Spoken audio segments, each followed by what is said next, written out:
if you're interested in language specifically, like really consider that being in law and linguistics is so exciting because there's so much to do, and it's so much richness. There are many, many things that have not even been approached yet. And not because they're not good ideas, but because people haven't done it yet.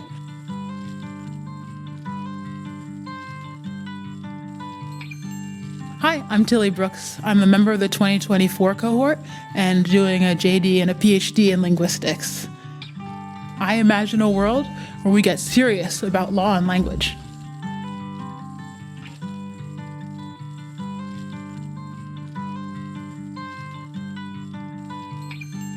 Welcome to the Imagine a World podcast from Knight-Hennessy Scholars. We are here to give you a glimpse into the Knight-Hennessy Scholar community of graduate students. All 7 Stanford schools, including business, education, engineering, humanities, law, medicine, and sustainability. In each episode, we talk with scholars about the world they imagine and what they are doing to bring it to life. Today, we'll be chatting with Tilly, a second-year PhD student, rising second-year law student, and bananagrams enthusiast who envisions a world where we get serious about law and language. Our guest co-host is Tanajia. Tanajia is a second-year sociology PhD and a 2024 Knight-Hennessy Scholar. She is a friend and collaborator of Tilly, and stay tuned for the story on how Tilly discovered her passion for law and linguistics. Hello, everyone. My name is Ashley, and I will be your host today for Imagine a World. I am a 2024 scholar and a PhD in neuroscience, and today I am very excited to be with a first-time co-host, Tanajia. I'll let her introduce herself. First, I'd like to say they got me, y'all. Usually I work on behind-the-scenes stuff for this podcast. Excited. But yeah, my name's Tanajia Moye-Green. That's my government name.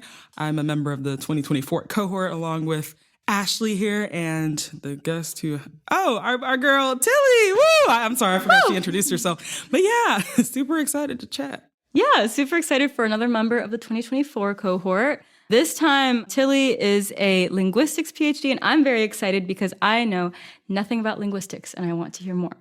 Before we talk about the world you imagine, let's talk about the world you were born into and have experienced thus far. Where are you from, and what was your journey here? I'm from Southern Connecticut in New York City. I'm a proud Canetian. Mm-hmm. I didn't know you call yourselves Canetians. They have cool names. Yes. The official term is nutmegger, but I've been workshopping some new words for people from Connecticut.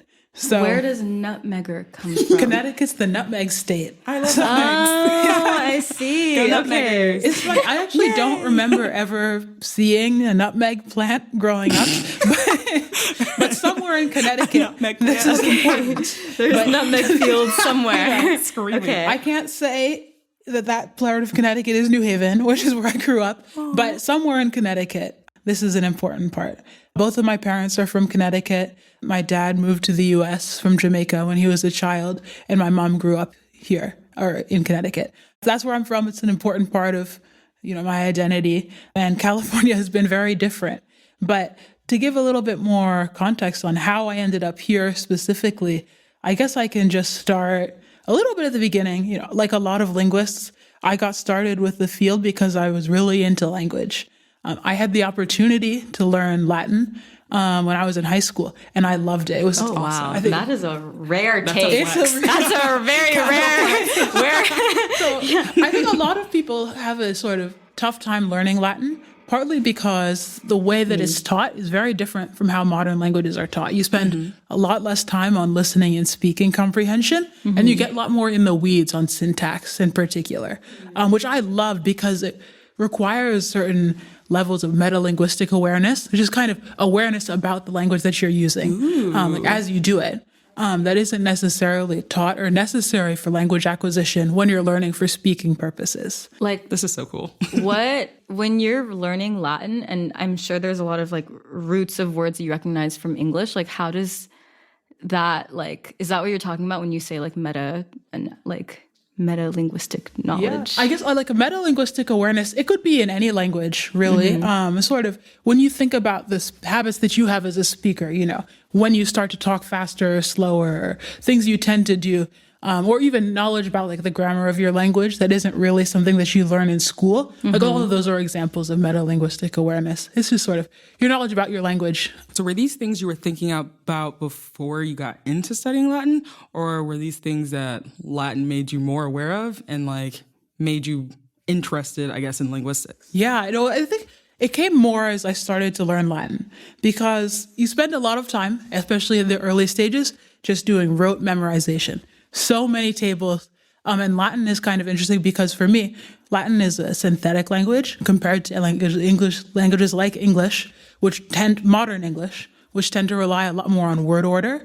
But in Latin, you have a lot of word forms that change. It's more morphosyntactically complex in certain respects. Wow. So I'll give you an example. Yeah.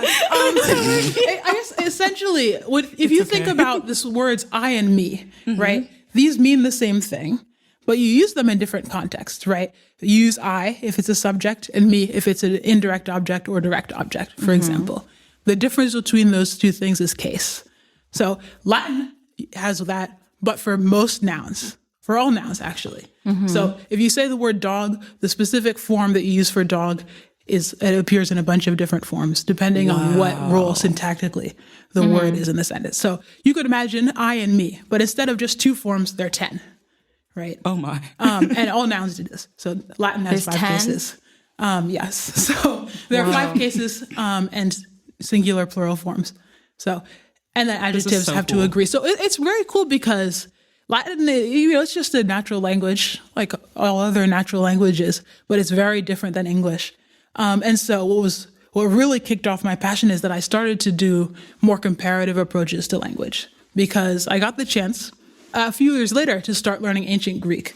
And one thing about how ancient Greek is taught, if you already know Latin, it's easy to pick up ancient Greek because it's often taught by analogy. So I remember very vividly, I learned the alphabet. I learned the first 2 declensions in Greek, and this is sort of, you could think of declensions kind of like conjugations, but for nouns. This is the I versus me Like thing. tense or, yeah, okay. But for nouns, so, and adjectives technically. But I remember I learned the Greek alphabet, and then they gave me a paragraph and said, okay, now read this. And so, Oh, that's easy. yeah, it was. And I got a headache because I wasn't familiar enough with the Greek alphabet yet. And then the day after, I read the paragraph. It was fine. It was cool. And so this kicked off like a huge passion for me, essentially. I started learning like as many ancient Indo-European languages as I could. And when you get the chance to study a lot of related languages all together at the same time, you really start to see the sort of systematicities of language, and you start to look for it. So I remember I started to have these charts of sort of, okay, this sounds like this one, which is like this one, which is like this one. And I started to really be able to do like etymology off the dome, which was super cool. And I remember I had a professor who also did this because he's a philologist. And sometimes, I met him in my Middle Persian class, and I'll tell you about that in just a moment. But he might forget a word in like Middle Persian, for example. There are actually 3 varieties of Middle Persian. I know, I'm amazed. But actually, maybe I'll tell you about the... I'm just learning right now. I'll tell you about Tilly's the language. Okay, and then I'll tell you about this, about Kevin, this professor who was so amazing. So I started undergrad, and I was committed to learning as many ancient Indo-European languages as possible. At the same time as class, right? Yes, so these were my classes. Oh, great. I thought you were just learning this in your free time. I mean, I was taking a lot of other classes also, but... I was wondering, like most people, like at least in my high school, everyone was taking like Chinese, Spanish, the basic languages, I guess. Like what drew you to? No language is basic. I mean, languages are all like basic for me. Yeah. All right. I'm like, but seriously though, no language is basic. I mean, the most amazing things about language is that it's kind of like it's a recursive system. It's sort of like discretely infinite, and these things are true of all natural languages. So there's a lot of diversity, like typologically, in the world's languages. That's beautiful. And Latin is very different, not just because it is actually different from Spanish is a Romance language that is, a very close like descendant of Latin, for example, and French too. But Yeah, I mean, some of the biggest differences actually come up because of how it's taught rather than how different it is as a natural language, in my opinion. Yeah. There are some major I'm sort of sure differences it would be too. different. Yeah, because I feel like, I mean, like Chinese and Spanish, they're like, very widely spoken everywhere. But with like ancient, like Latin and ancient Greek, like it's not as easily practiced. So I'm also wondering, like, do you learn these languages? And me, for example, I quote learned Spanish in high too, school girl. Me and too. elementary, and then I never used it, and it kind of like fell away. Yeah. Do you feel that way about Greek and Latin? Yeah. Well, so I guess I'll say I also took Spanish in high school. I just did 3 languages. Wow. Wow. wow.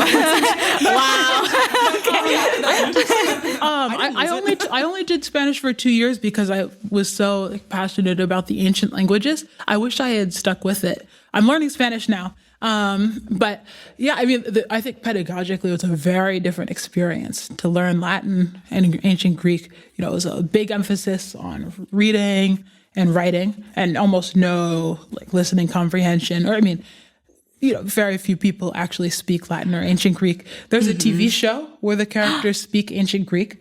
If you know the TV show Young Justice, the Atlanteans are speaking ancient Greek, which I remember. I'm gonna tune Very in. cool. I just happened to notice it one day. I was just sitting on it. And it's very interesting because actually they speak ancient Greek. I don't know who they had like as a consultant on, but it was, they have digamma. So a digamma is it's a letter in ancient Greek. It looks kind of like a capital F, but it's like part of like very old forms of ancient Greek. So Attic Greek is usually the kind of ancient Greek that you learn first during school. That's the most commonly taught version. And it doesn't have the digamma anymore. That dropped out of the language by then. Okay. So it sounds like a W, so you can hear it because it's not a super common sound to hear, especially at the beginning of a word in ancient Greek. But the Atlanteans in Young Justice use digamma.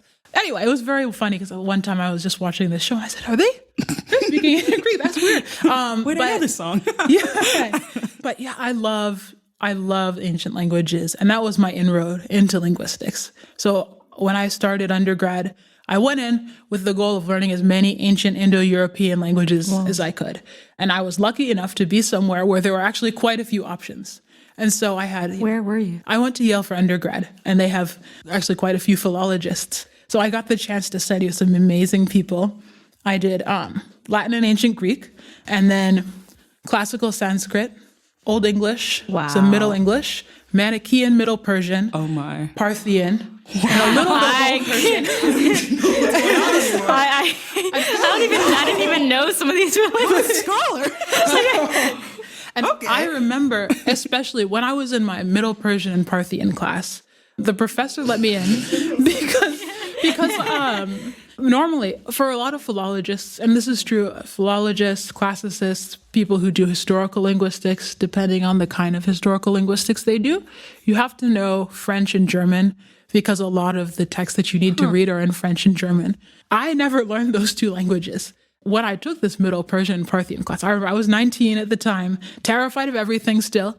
And the professor let me in anyway because I'd had a couple other ancient languages under my belt already that I was pretty comfortable with. Yeah, a lot of ancient languages. It sounds like Let's not be you're Come on, now, a man. seasoned veteran of ancient languages.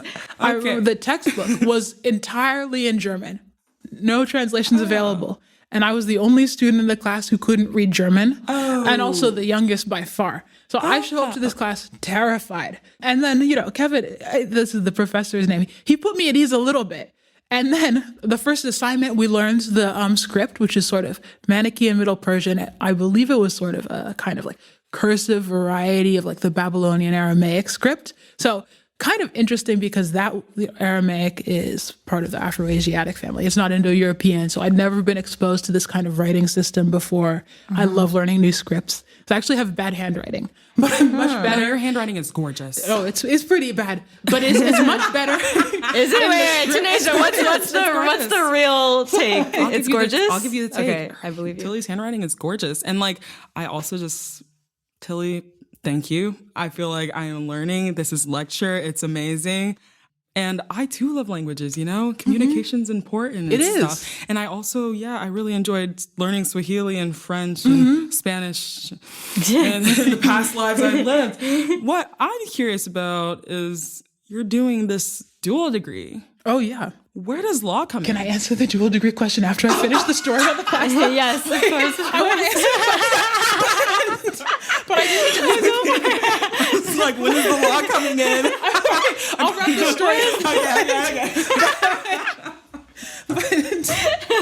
That was good. That was really good. That was a good segment. Excellent. It's just the part I want to tell you about Kevin because he's No, tell us. I'm a professor. I was terrified of everything, but this professor was super welcoming because he had this experience when he was the student of kind of being ushered into this really frightening class as an undergrad, and it put him onto the path to where he is now. And so he did the same for me, and I was horrified. So we learned the script, and then he gave me a manuscript. It was pictures of a manuscript. If you've ever seen a manuscript before, this sort of really, really old in an ancient language, these are very difficult to read. And so the first part is even figure out what the letters are on the page. And so, mind you, I had just learned the alphabet. It's actually technically not an alphabet. It's a different kind of writing system, but we'll call it. I just learned the writing system. And then I get this manuscript to translate. And I did it. I had to learn, period. Because never doubted I had to stick around in the class. But it was a lot of fun. It was really hard. I didn't use the textbook, but it's okay. Everybody was really nice to me. And the dictionary was in English, luckily. We had a lesson on English. At least you had that. Yeah. I guess the point was just to be in this community of people who are all doing what I was doing. There's something that really, really amazing that happens when you get the chance to study a bunch of languages all together, because you start to see like patterns in a very specific way. And so I remember this professor, whenever he would forget a word in one language, he would just think of it in another, and he would actually just derive it because the languages that he knew were related to each other and derived from each other. So he could kind of sometimes even figure out what the right word was just from knowing it in another language. Whoa. But yeah, I'm not really a philologist anymore, if you hadn't noticed. So I did pivot in a pretty big way about halfway through undergrad. Now you can ask your question. We're leaving that in. You just go ahead and answer it. Okay, you're good. I can't remember what I asked. No. Okay, I was in my second year of undergrad, and I managed to get a job as a research assistant with a professor at the law school. And we were working on non-binding international arrangements. What are non-binding international arrangements? That sounds very mysterious. For real, it sounded menacing. Yeah. Okay.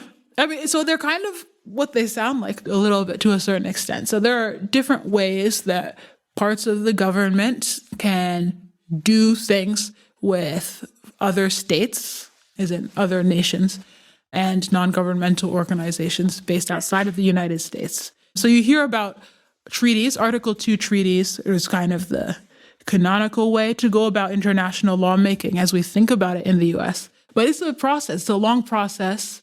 You need a supermajority in the Senate to get an Article 2 treaty passed. The president has the ability to unilaterally withdraw from Article 2 treaties.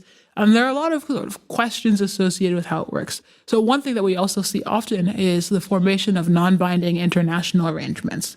And often what will happen with this is that federal agencies may go to sort of their equivalent in another state and work out something that doesn't involve explicitly the creation of obligations under international law or the commitment of funds, but does involve some sort of expression of intent to do certain things. And because they're not sort of the kind of international lawmaking that involves commitment at the same level of an Article 2 treaty, they're easier and faster to get through. And we see a lot of international lawmaking in this form recently. And there are some other forms too. So is it like if two countries want to talk but not make it an official thing, they have these non-binding little conversations, but the treaty is like a official. Yeah, I guess in principle that would be an example of one. The kind that I would see a lot is you might think like a statement of intent between, say, NASA and Canada's equivalent of NASA. That could be sort of an example. And the big difference is these are not supposed to create obligations under international law. That's what we mean when they say they're not binding. They're not supposed to involve the commitment of funds. And this is really important because there's specific procedures involved with when you're actually allowed to do that. And so we were looking at these non-bindings. And one part of my job involved looking at sort of cues of legal obligation within the texts of these non-bindings. And so I spent a lot of time looking for shall in these documents. And this is where I kind of made the pivot to doing semantics. So semantics is the study of linguistic meaning. It's one of the two big fields in linguistics that are concerned with that. There's semantics and pragmatics. And sort of semantics is about sort of linguistic meaning as it's associated with linguistic forms, where pragmatics is more about the usage of linguistic meaning in context. So you really need the two together to have a complete account of meaning. So I do semantics and pragmatics. But those are the two sides of it, as some people understand it. I got the chance to see, there's a lot of work that could be done applying semantics to law. And actually, when I think about it, and I look at legal language, there's a lot that I can learn about how natural language seems to work by looking at the law. So this is sort of the beginning of my research journey into this kind of work that I actually do now. I wrote my first ever talk about the semantics of shall in the U.S. Constitution. It was my first ever talk. I gave it at the Society for Linguistics undergrads at UC Berkeley, their symposium. And yeah, it just kind of snowballed from there. So now I'm in law school. Just casually in law school. There are some missing steps in there. But so I'm now a JD PhD student. And the idea behind this was I always loved linguistics. I always knew I wanted to be a linguist. But to work in law, I say this all the time. So Tanajia's nodding at me because I'm actually very annoying about this. She's a PhD JD. I'm always talking about, you have to think about this procedurally too, because you can't just look at the sort of, understanding how the law works is so crucial to being able to do good research on the law as a linguist. And so that was the big motivation for me for going to law school. And you did the law is at Yale. Yep, that's right. And you are in the process of doing that while you're doing your PhD here. So it's concurrent, not like one after the other. Exactly. Very cool. I did 1L before I started my PhD. And now I'm here at Stanford for 3 years. This is year 2. And then after the third year of my PhD, I'll go back and finish law school. And so the PhD will be 3 years? No, I'll come back after I finish law school. She's not done with this yet. Oh, wow. Okay. And so it's very back and forth. Yeah. And also just so that random outburst doesn't seem crazy. I think most people think of their dual degree, their JD PhD, in terms of like doing this law degree, and then this other thing might be nice to add on top of it. But one thing I always hear you talk about is how the love for language came first. Linguistics is the thing for you, and then law is just like the add-on. So could you talk more about that and just share a tea? Yeah, I think for me, I basically eat, sleep, and breathe linguistics. I love what I do. And sort of understanding the law is a really important part of doing that well. My view of linguistics and social science in general is that we should really be doing work like for people, not just about them. And for someone who is working in the domain of law, a big part of what my goal is to really carve out law and linguistics as a meaningful area of study. You may have heard of sort of law and history, law and economics, law and sociology. That's a big one. Hit a little close to home. And so, law and cognitive science, in ways that sometimes involves neuro too, is also a thing. Occasionally. Somewhat, not really, but sometimes. But my hope for the long term is to really bring linguistics into the study of law and law into the study of linguistics more seriously. I read a really good manuscript recently written by a professor named Dieter Stein. He's based in Germany, all about how the sort of relationship between law and linguistics has kind of been a one-way street. Like a lot of law and linguistics work that we see is basically something that involves applying the theories and methods of linguistics to legal questions. And that's a very, very good use of like work at this interfacial area. But there's a lot that we can learn about natural language from carefully studying legal text because it is still natural language data, and it's very meaningfully different in a number of respects from natural language data that we get elsewhere. So that's what I'm working on right now. Sense. Can you elaborate on those number of respects? Yes. Oh, yeah. I'm also very curious. I'm on the other seat. Yeah, you've mentioned like the tie between linguistics and law, and I'm curious. Like, I've heard a few things about what you've been up to. You told me about some of it, so I'm very curious, like what you've been up to here with your many various projects. Yeah, please. Yeah. She's in the stew. I like to keep a lot of irons in the fire. So I guess the way that I see it, there are kind of three buckets that I would divide my projects into. One is the sort of kind of traditional applied linguistics and law work, where I do linguistics for the purpose of understanding what's going on in law. A lot of that work these days involves essentially looking carefully at the empirical claims that people in law make about natural language. So as a non-law, non-linguist, could you give me like an example of like Like how I'm a this baby. would work? Yes. Yeah. Like I'm a baby. A smart baby. No, a dumb baby, actually. You may have you heard of textualism before? No. Okay. So Dumb baby. dumb baby. one thing that's very consequential in law is how we go about interpreting the statutes. So statutes are laws. Maybe we Okay. can cut that Yes. part. No. I don't know what a statute Okay. is. Now I So, know it's a yeah. law. Okay. So statutes are laws, and there are a lot of things that are still left open after they get approved by Congress. Because, After a law gets improved by Congress. yes, after a law gets passed by Congress, Yes. signed Okay. by the president, just I understand. once a bill is passed yes. and it becomes the law, it's written in natural language, and natural language involves ambiguity, it involves that's vagueness, true. That's why all things kinds get of inclarities. overturned. Yeah, so a big part of the process of constructing what this thing that we call the law is actually happens after the legislative process has been completed, because there are a lot of decisions that judges have to make to get the law from this sort of high level set of instructions to an actual decision in a specific case. And that process where we go from the text of the law to a concrete decision to be applied to a specific factual pattern is statutory interpretation. Yeah. And Oh my gosh. You're connecting dots for me right now. Yeah. So, Okay, and this I is understand. really Yes. important because a lot happens in that process. Yeah, And there's a lot that could vary. Yes. So among judges, so judges are one of the groups of people in law who do a lot of statutory interpretation. Agencies also do a lot, for example. Among judges, there are a couple of different approaches, competing approaches to how the law should be interpreted.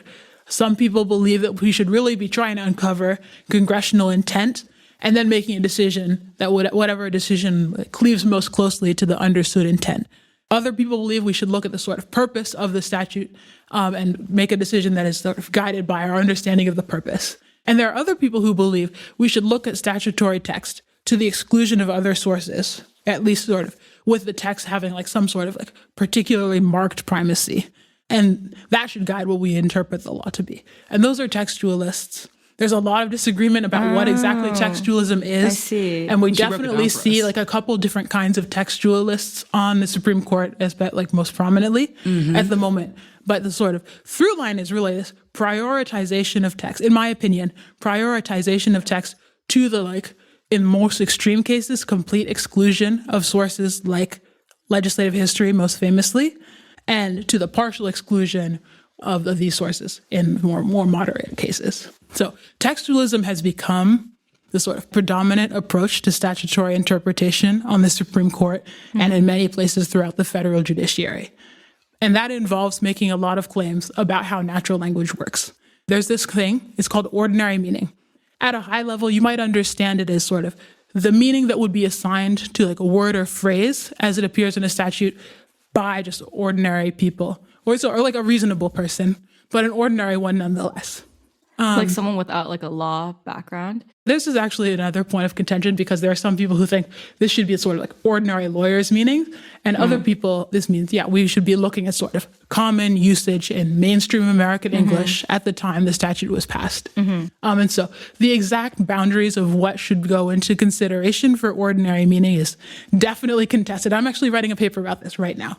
Because I think from the perspective of a linguist, the thing that's ordinary is variation and extreme context sensitivity in many cases, which is very difficult to square with certain approaches to ordinary meaning that we see in practice. But a lot of my work is all about sort of how do we go about identifying ordinary meaning when I might look at a claim about the ordinary meaning of a word or phrase and then say, well, the judge said this, they used these kinds of evidence. Here's what I think as a linguist, because at that point, we're just looking at sort of how we might most appropriately describe usage. And that's a linguist's job. And this is all in that first bucket. So this is that first bucket of sort of what is the meaning that we find for the things that go into law. So that's one bucket. I call that sort of the language of law bucket, better understanding the meaning in law. And this, I guess it's become this sort of exchange of things because the view of among many people who do statutory interpretation is the meaning that we have in law is the same as the meaning we have elsewhere. And I think there's a reason to think this is true. The parts of your brain that are engaged when you use natural language don't suddenly shut off when you walk into a courtroom. Or they don't shut off when a legislator goes into Congress. Speak for yourself. The thing that you need to, your vocal tract is your vocal tract everywhere. For example, your ability to use syntax is your ability to use syntax everywhere. And so, there are certain reasons to expect things to be kind of similar. But also, very obviously, and quite famously, legal language is different than language everywhere else. It's so famous, we have a word for it, legalese, right?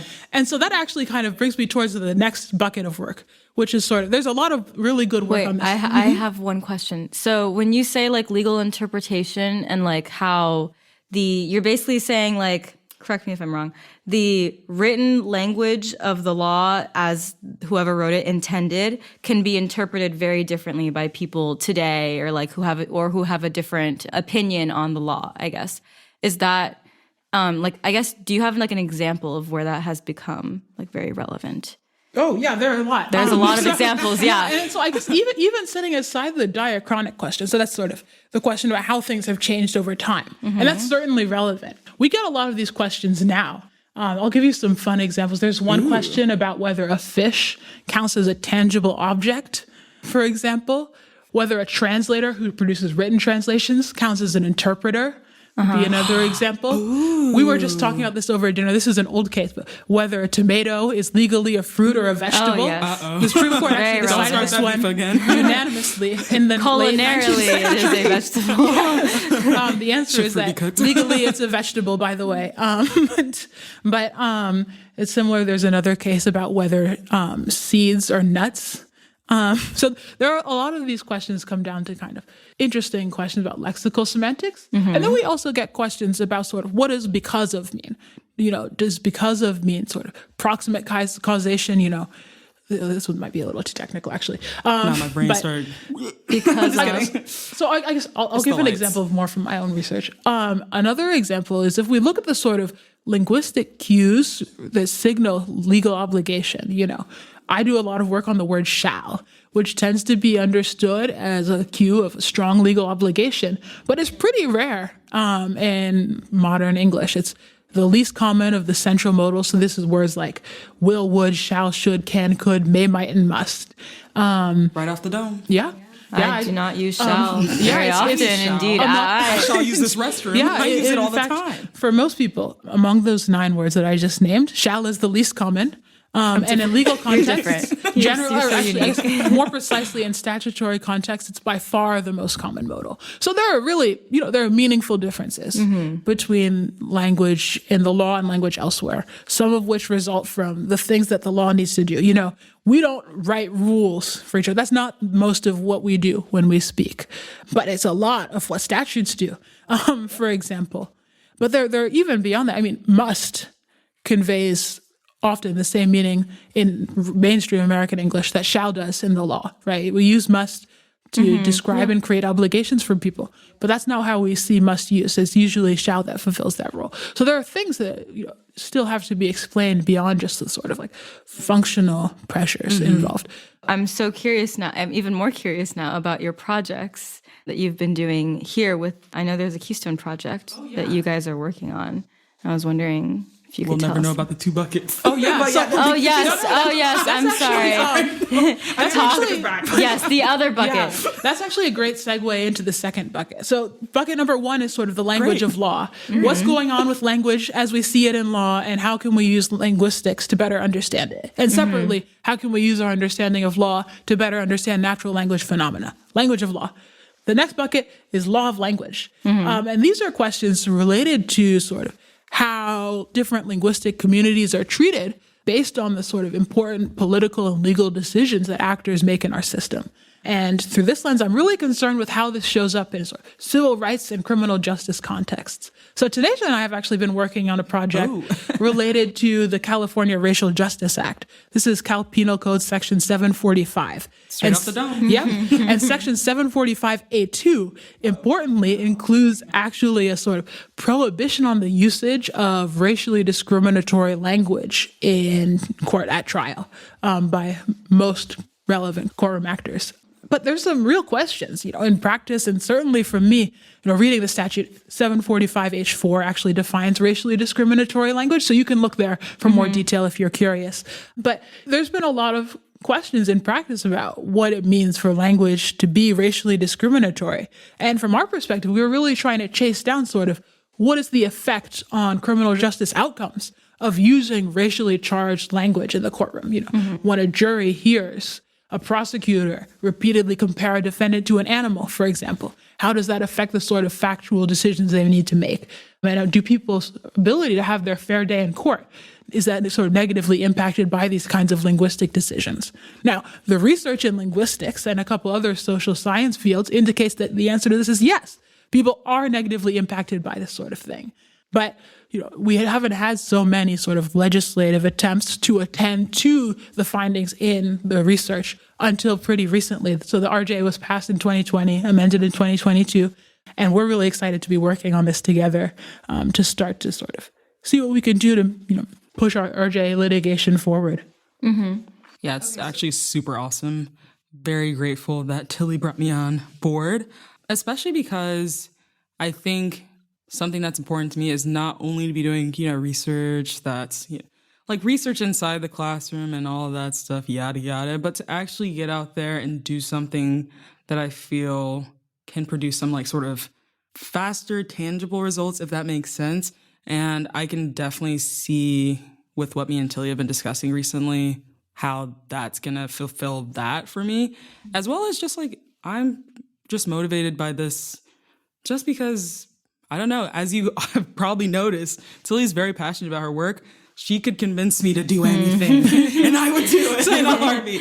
So super grateful to be working with her. It's been amazing working together, I think, because we share a sort of passion for really bringing the research into the real world in a way that can be very challenging when your sort of locus is in academia sometimes. Right. One thing about this project that was super exciting, so the two of us were leading the project together, and this was sort of Tanajia's expertise and experience was really, really essential to this. Because I was kind of like, okay, Tanajia, what do we do next?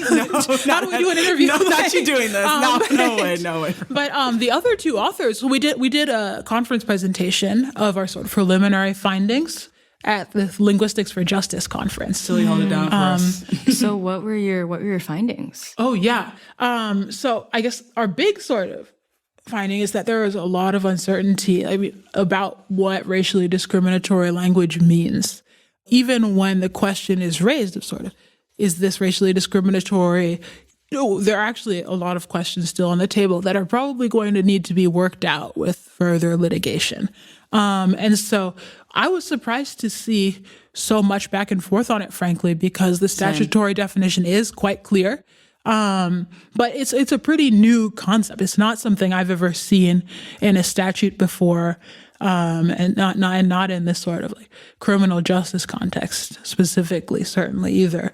And so like, in this respect, the RJ is actually quite innovative.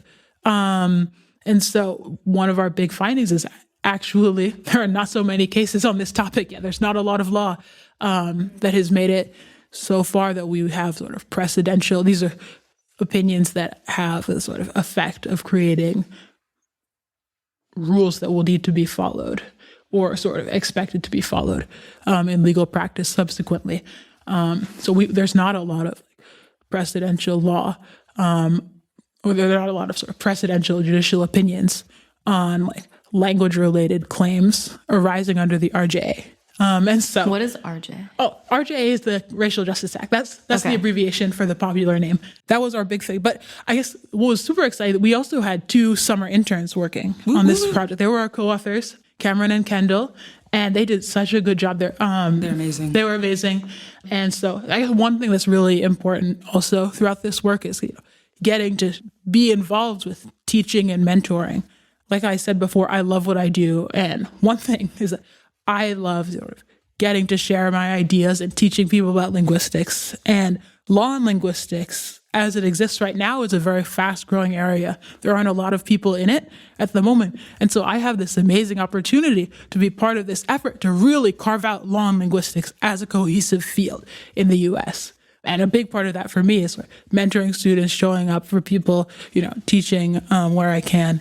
And so we also had Cameron and Kendall on this project. I want to make sure I give them a shout out. You've been doing a fabulous job so far. So, but yeah, we presented this work at the Linguistics for Justice conference in July. And now we have a Keystone project about it. And I just also wanted to get you to tell us about that final bucket. Oh, yeah. So it's the third bucket. There's more?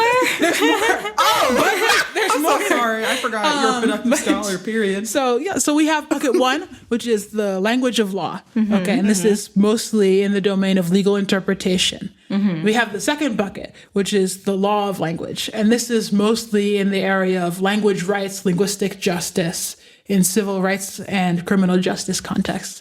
The third bucket doesn't have a fun name, but it's all sort of research about the experiences that linguists have and their role as advocates within the legal system. This is cool. So I did a project about sort of amicus briefs filed by linguists with the Supreme Court. Yes. What is that? I don't know what that is either.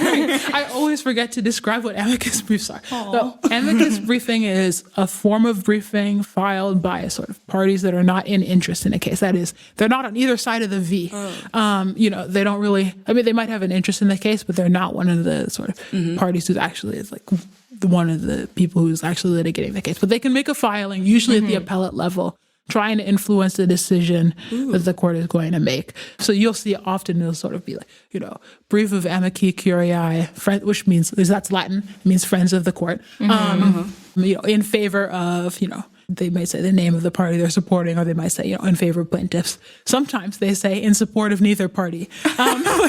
Sometimes that people do that too. I love that. But linguists file amicus briefs, often in cases related to disputes over interpretation. And so I did some work on that. And there I found, there's pretty limited engagement in most cases with the filings that linguists make as amici with the Supreme Court. But there are some notable exceptions. Particularly, we see a lot of engagement when cases are about firearms. So very recently, the Ghost Guns case, this is Bondi v. Vanderstock. What is the Ghost Guns case? That's a great question. So gun parts kits are what they sound like. There are little kits that involve the components of a gun, which can be assembled pretty quickly into guns, but they're not always like neatly understood as firearms themselves, which makes them harder to trace. And so we've seen a lot of cases where actually the firearm used in mass shooting events were actually ghost guns, which are guns assembled from gun parts kits. There is a statute that essentially gives the Attorney General the power to regulate firearms in certain respects, which is then delegated to the ATF, the Alcohol, Tobacco, and Firearms. Okay. Now, the question in Bondi versus Vanderstock, this was not a Second Amendment case. The question was whether gun parts kits should be understood as firearms for purposes of this statute. And the consequence of that would be that the ATF would then have the ability to regulate gun parts kits in the same way, to the same extent that they can regulate other kinds of firearms. I'll just say a team of linguists and legal scholars working at Stanford and Georgetown had a brief all about this sort of linguistic semantics of firearm. And they sort of found, it's an artifact noun, which is the name for the class of nouns that describe objects that are created by humans through, they're created by humans, essentially, often typically through some sort of intentional effort. This filing was actually cited pretty extensively in the majority opinion, which did find that gun parts kits can be understood as firearms for purposes of this statute. So there's an interesting exception in the case of firearms-related cases, though generally speaking, linguistics amicus briefs are not really substantively engaged with by the Supreme Court, nor really are many amicus briefs filed by people who are not the government. Generally speaking, amicus briefing has increased pretty dramatically in recent decades, and so there is just a feasibility aspect to it, honestly, where the court has a lot of papers to read from the actual parties. And then in certain cases, for instance, Bostock v. Clayton County, so 2020 employment discrimination case, where the Supreme Court held that discrimination on the basis of gender identity and sexual orientation is a sex discrimination within the meaning of the Civil Rights Act of 1964 of Title VII. But there were over 120 amicus briefs in that case. So you can imagine. Sometimes that was exceptional. That's more than typical. But the number of amicus filings can get quite high. And so, yes, a lot of my research in this domain is sort of related to the challenges linguists experience as advocates in the practice of the law. What are the challenges? How can linguists be more effective? What sort of efforts have been most successful? I just gave a talk about sort of the fact-law distinction and how that may actually be posing challenges for linguists who are weighing in on interpretive issues, because we approach natural language, we study natural language as sort of, a scientific objective study. But the interpretation of the law, unsurprisingly, is a legal matter to be resolved by legal experts. And so what is the proper place of the clearly empirical questions that textualists are asking when they are in the process of resolving this legal issue? There are people who say, well, ordinary meaning is not empirical. I guess that's one approach that you could take. And there is a reason to think it. But there's certainly, at some level, an empirical element to it. And I'm not so sure that we've found the proper place in the practice of the law as things now stand. So part of the question is, what is the proper role of linguists in all of this? And how can people who are trained in both linguistics and law be involved with the resolution of this? So that's the third bucket. Wow. I'm so glad I know you. I'm so impressed that there are 3 buckets. Yeah, just like, this I have is my amazing. one. No, exactly. I My feel half bucket. Someone asked me what I'm doing, and I'm like, But in any case, thank you so much, Tilly, for that very thorough discussion of what you do, why you do it, why it matters. You inspire me every single day, and we will continue this discussion every single day, literally. Yes, we will. But recognizing, that you are a busy scholar, I would just like to I'd like to learn some more fun things about you. Yeah, I love fun. For our listeners, Tilly, can you please share with us about your experience of pursuing a dual degree? How did you know that you needed a JD PhD? And what does it mean to get the degree from 2 different places? Spoiler alert. Yeah.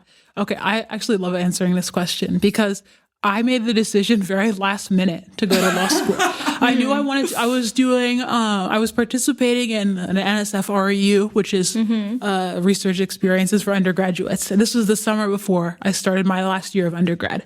And so I knew I wanted to apply to PhD programs in linguistics. And I knew that I wanted to do linguistics and law. But there was still a question of is a law degree necessary for doing this kind of work? I think the short answer is no.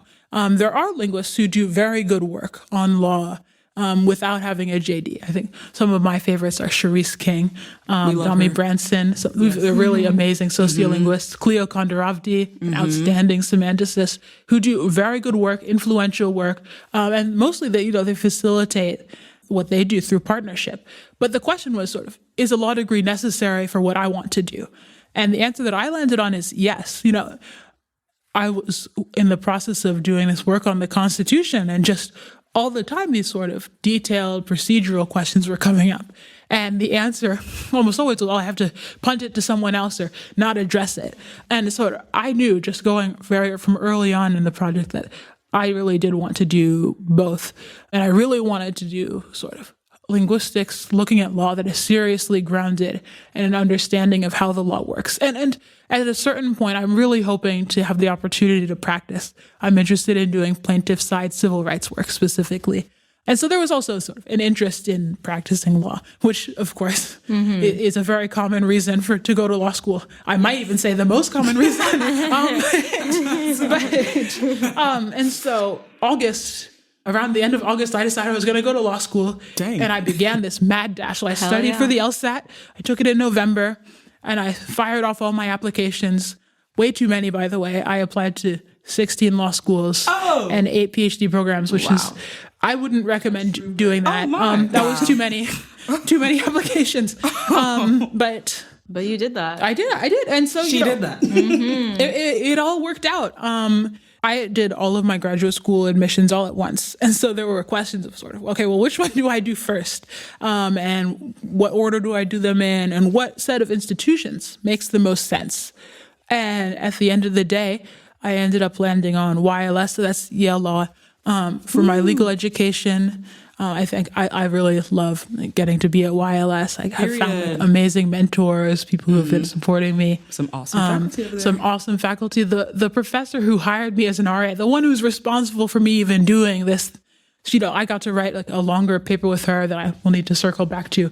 I won't talk about it because it's actually kind of procedurally complicated, and it will be a long explanation.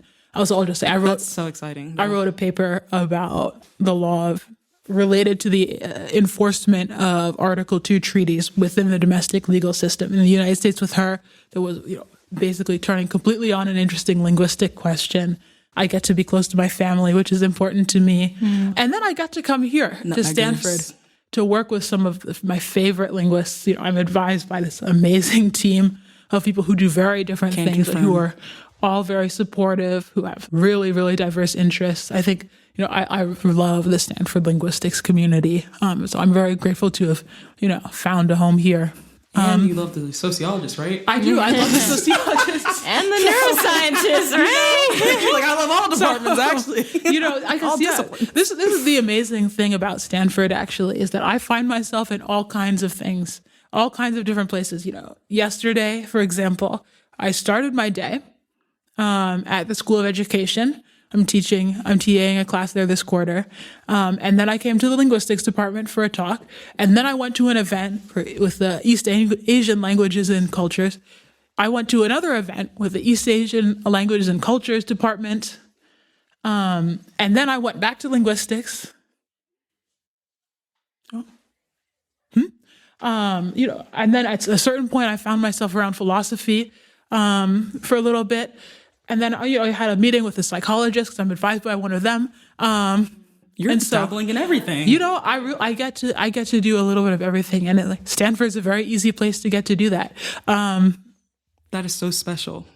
And I was also wondering, how does Knight-Hennessy figure into all this? Because we love to bring Knight-Hennessy into everything we talk about. I'm sorry about that. I think I was honestly surprised by how important KH has been in my life here. Partly, Tanajia and I met through KH, and now we're collaborators.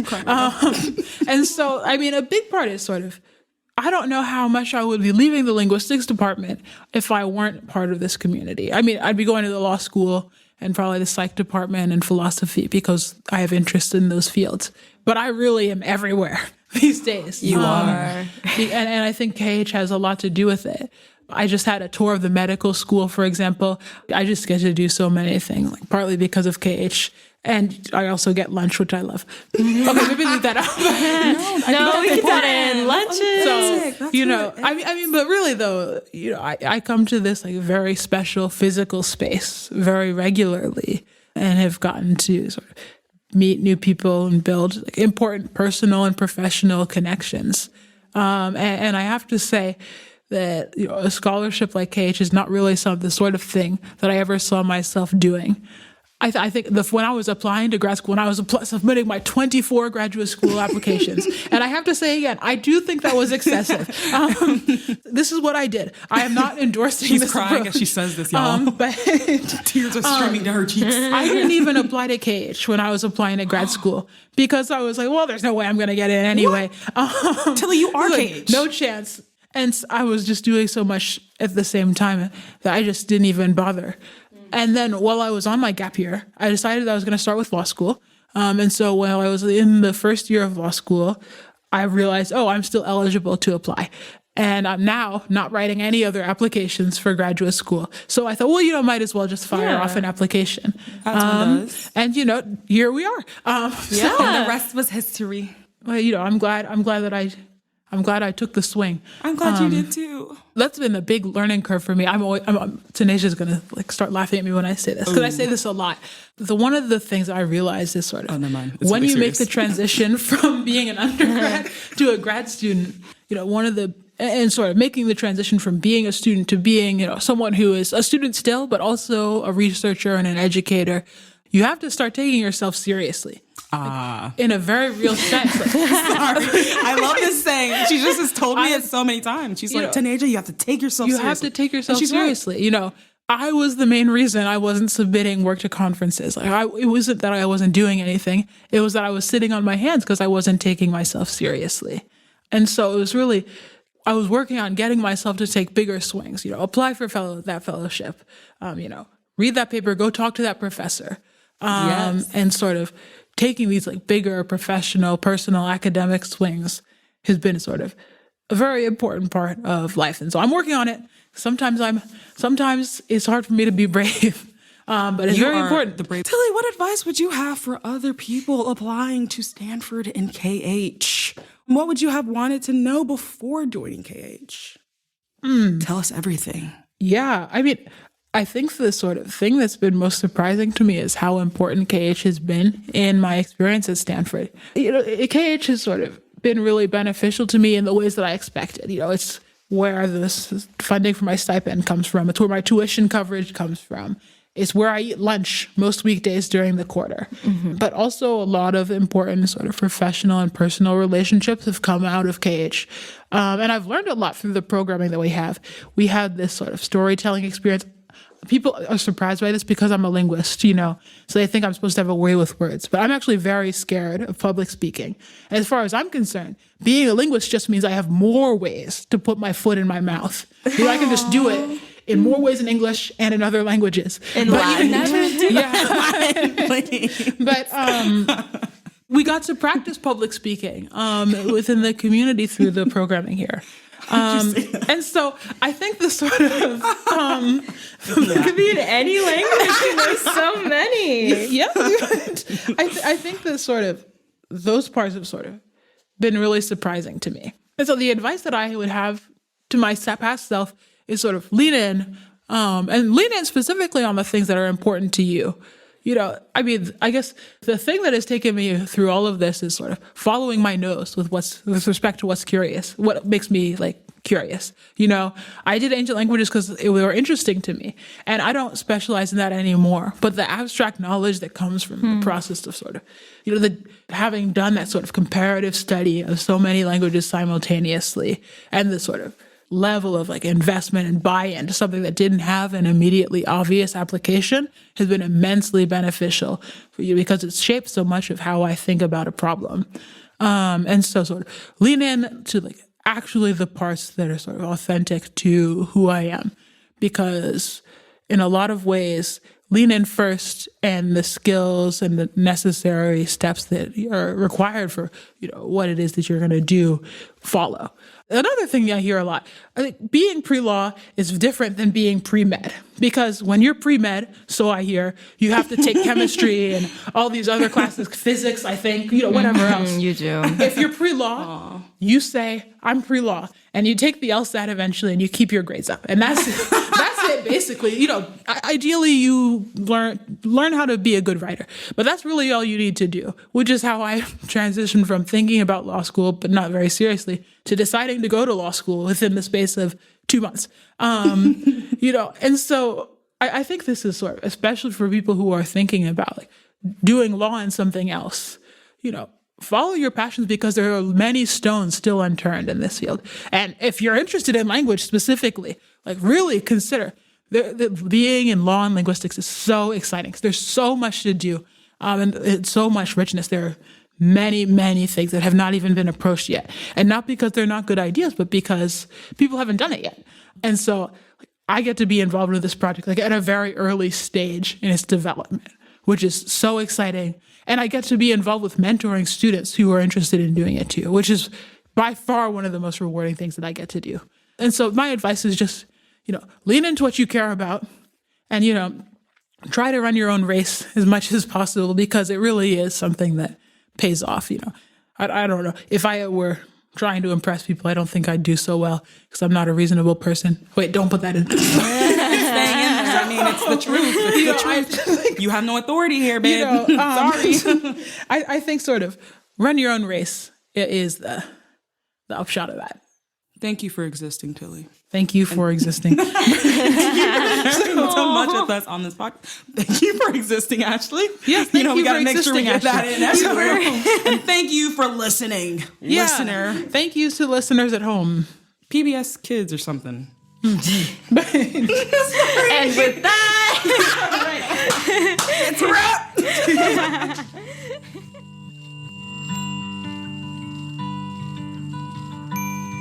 Thank you for joining us for this episode of Imagine the World, where we hear from inspiring members of the KHS community who are making significant contributions in their respective fields, challenging the status quo and pushing the boundaries of what is possible as they imagine the world they want to see.